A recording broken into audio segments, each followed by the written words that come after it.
Welcome to the third episode of our 4-episode series, Lessons from the 2022 Proxy Season, part of S&C Critical Insights. In this episode, Marc Treviño and Melissa Sawyer, co-heads of S&C's Corporate Governance practice, explore trends in social and political proposals, including proposals from so-called anti-ESG proponents. So let's dive right in. Let's talk about social and political proposals. And as I said, we've seen big growth in this category and in a subset of this category in particular. So civil rights, human rights, and racial equity impact related proposals went up 81%. So that has clearly been an area of focus for proponents. I want to talk about the distinction between racial equity audit proposals and civil rights audit proposals.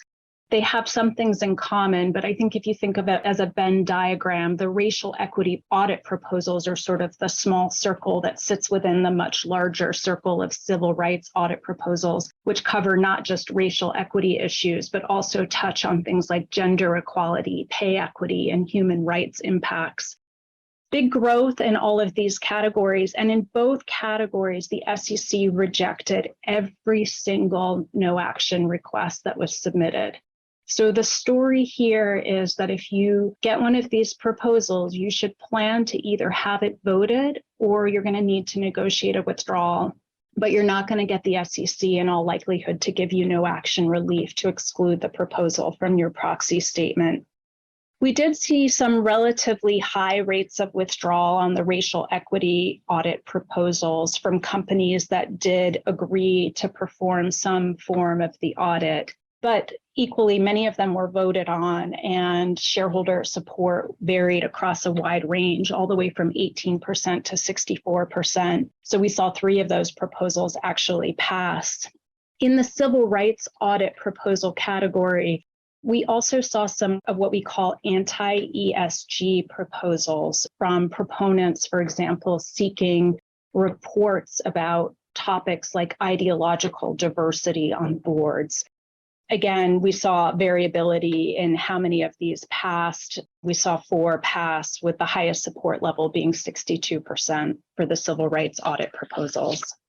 Another category of social political proposals are human capital management related proposals. And in prior years, this category was largely taken up by DEI-related proposals. This year, we saw a lot more specific proposals around things like workplace characteristics, harassment, inadequate paid sick leave, employee health and safety issues. A lot of these proposals, I think, thematically tied to stories that were playing out in the media more generally around unionization at warehouses and things like that. And there were quite a few proposals relating to the use of concealment clauses, which we heard about in the last presidential election and have become a topic that has drawn quite a lot of focus as well. We did also start to see some proposals related to reproductive rights, a little bit in the wake of the Dobbs decision. And I think that that is probably a precursor to a theme that we'll see more of in 2023, with companies receiving proposals asking them to report on how they're handling those issues and how they sort of tie that to their business purposes. So with that, let me turn it over to, I think Marc is going to talk about political spending. So yes, I'm going to talk about political spending a little bit. Compared to the other categories in ESP, political proposals have had the greatest level of year-over-year consistency, both in terms of total numbers, in focal issues, in target companies, and result in each case over the last decade, following the Supreme Court's 2010 Citizens United decision, and focusing on transparent disclosure of political spending and lobbying. This year, there were 20 new ESP-linked political proposals, which asked companies to assess alignment between their stated company values and their political spending.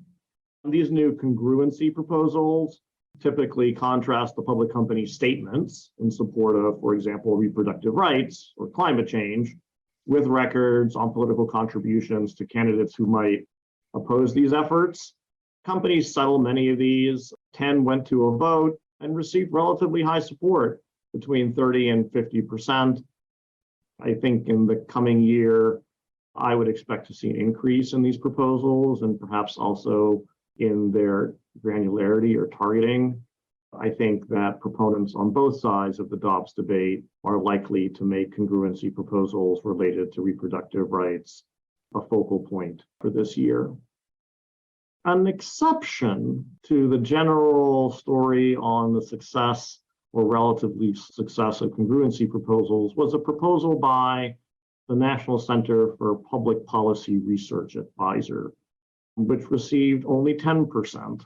And that was an example of the increase in anti-ESG proposals this year. The NCPPR continued to be one of the most prolific so-called anti-ESG proponents. And for this purpose, we use that with respect to any entities that are identified as expressing concerns with commonly used environmental, social, and governance investment criteria. And as I said, we saw a more than doubling of so-called anti-ESG proposals in the past season, from 25 to 54. And I think this is a function of how, unfortunately for our public companies, the annual meeting process has become one for dialogue between shareholders on issues that may only tangentially relate to the company. And you see this repeatedly. In addition to the NCPPR, we have the National Legal and Policy Center, which submitted a meeting number of proposals for the first time this year, including around ideological board diversity and the use of child labor in electric vehicles. And with the rise and change in these proposals, you saw for the first time this year the significance that a proponent's policy agenda can have to a voting outcome, even if the proposal itself on its face is relatively neutral. So for example, of the 17 civil rights audit proposals that were submitted, 9 were brought by the NCPPR. Shareholder support ESP proponents ranged up to almost 62%, while the NCPPR's civil rights proposals were very similar. But they did note that they didn't want companies to compound the error with bias by relying only on left-leaning organizations. And that support, which looked on its face very similar, I think capped out at a high of 4%. At one company, very similar proposals, a racial equity proposal by a pro-ESP proponent and a civil rights audit proposal by the NCPPR, and those proponents had a different outcome of 60%. For institutional investors, I think it was a difficult time this year distinguishing these proposals and understanding in some cases that the message they might send by supporting a proposal that was spatially neutral could be different because of the policy agenda of the proponent. And so as you enter the new season, I think it is important to keep that in mind and make it easy for your investors to understand who is proposing if it is meaningful to them. I think, just as an aside, companies were also much more successful in excluding anti-ESG proposals, including on ordinary business grounds with the SEC, than with respect to the normal pro-ESG proposals. I don't know that we necessarily think that that's the right policy outcome, but it's something that you should be aware as you look at new proposals and are thinking about whether, even with a lower likelihood of success, you might want to put in a no action letter. Thank you for listening to S&C Critical Insights. For more information about S&C's coverage of the 2022 proxy season, please visit us on the web at www.solcrom.com.